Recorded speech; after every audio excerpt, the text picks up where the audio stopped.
Okay, so there is a good news for every iOS user और a iPhone user and this is the time we all have been waiting for और हमें मिल जाएगा third party का support.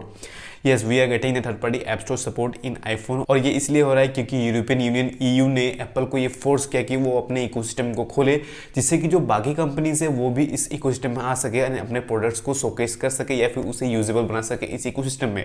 And इसीलिए Apple को अपने जो ऐप स्टोर की पॉलिसी है उसे हटाना पड़ेगा एंड जो थर्ड पार्टी ऐप स्टोर्स होंगे वो इसमें अब अपने ऐप्स को डाल पाएंगे। तो इसका मतलब क्या है? इसका मतलब ये है कि जैसे कि अब हम ऐप इंस्टॉल करने के लिए आईफोन में क्या करते हैं, ऐप स्टोर में जाते हैं और ऐप्स को ढूंढते हैं और डाउनलोड कर लेते हैं और हमारे पास दूसरा कोई ऑप्शन नहीं होता। जबकि एंड्रॉइड में क्या होता है कि आप प्ले स्टोर से डाउनलोड कर सकते हो, आप किसी भी थर्ड पार्टी एपीके को इंस्टॉल कर सकते हो, कोई भी और ऐप स्टोर है तो उससे भी डाउनलोड कर सकते हो, जो कि हमारे पास आईफोन में नहीं था अनटिल नाउ। तो अभी क्या हो रहा है कि यूरोपियन यूनियन ने जब से इसे फोर्स किया है तो इन्होंने कहा है कि ये इनेबल कर देंगे थर्ड पार्टी ऐप्स को, और जब ये नया अपडेट आएगा जो कि है iOS 17.2 का जो स्टेबल अपडेट आने वाला है, उसके बाद क्या होगा कि सबसे पहले तो यूरोपियन यूनियन में आप थर्ड पार्टी ऐप्स को इंस्टॉल कर पाएंगे, यानी कि सबसे पहले आएगा यूरोपियन यूनियन में एंड धीरे धीरे ये रोल आउट होगा पूरी तरह से बाकी कंट्रीज में and all over the world.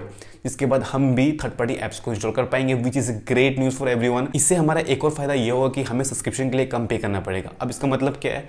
तो इसका मतलब ये है कि जैसे कि कोई सा ऐप है जिसे कि आप सब्सक्रिप्शन लेते हो, उसके ऐप में डायरेक्टली जाते हो, वहां से परचेस करते हो एंड आपको सब्सक्रिप्शन ले लेते हो।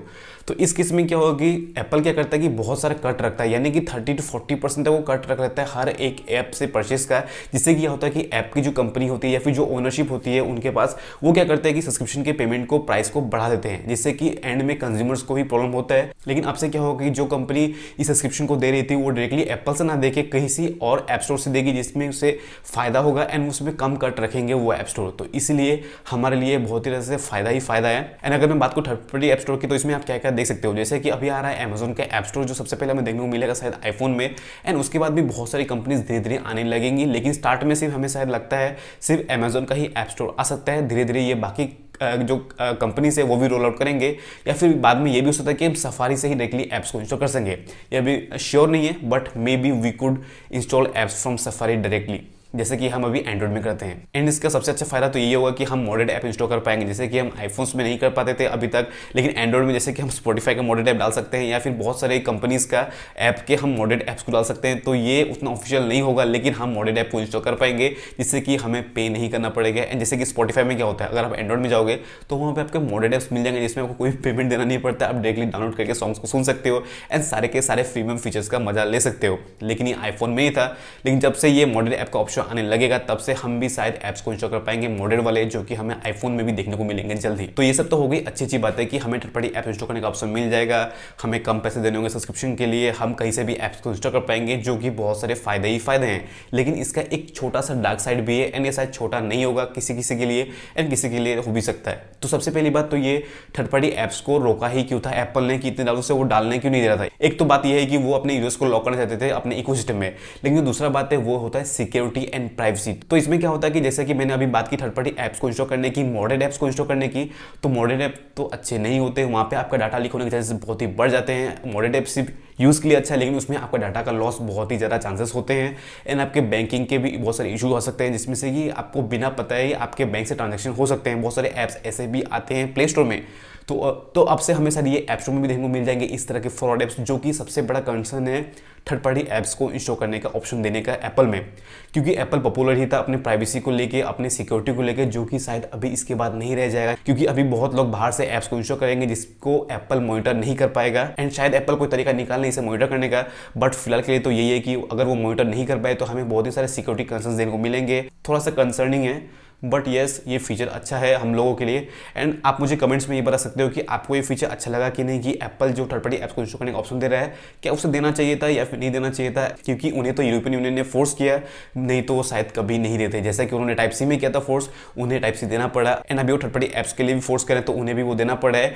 एंड एक और बात, उन्होंने RCS भी इनेबल कर दिया। अब ये RCS क्या है?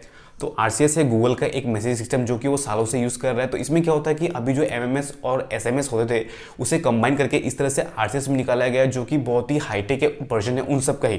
तो इसमें क्या होता है कि जैसे कि आप iMessage में जब टाइप कर रहे हो तो आपको दिखता है व्हाट्सएप की तरह, आप हाई क्वालिटी इमेजेस भेज सकते हो, वीडियोस भेज सकते हो। तो अभी आप RCS अगर आपके फोन में सपोर्ट मिल जाएगा आईफोन्स में, तो एंड्रॉइड और आईफोन के बीच में दो डिफरेंसेस थे वो शायद सॉर्ट आउट हो जाएंगे। क्योंकि बहुत सारे लोग क्या होता है कि iMessage यूज़ करते हैं, हमारे इंडिया में उतना नहीं है, लेकिन अगर आप iMessage यूज़ करते हो तो आपको भी पता चलेगा कि कितना अच्छा एक्सपीरियंस देता है अगर आप अपने दोस्तों के साथ यूज़ करते हो। लेकिन अगर वही आपका दोस्त अगर एंड्रॉइड यूज़र है तो आप उसे डायरेक्टली मीडिया सेंड नहीं कर सकते थे क्योंकि उनके पास iMessage नहीं था।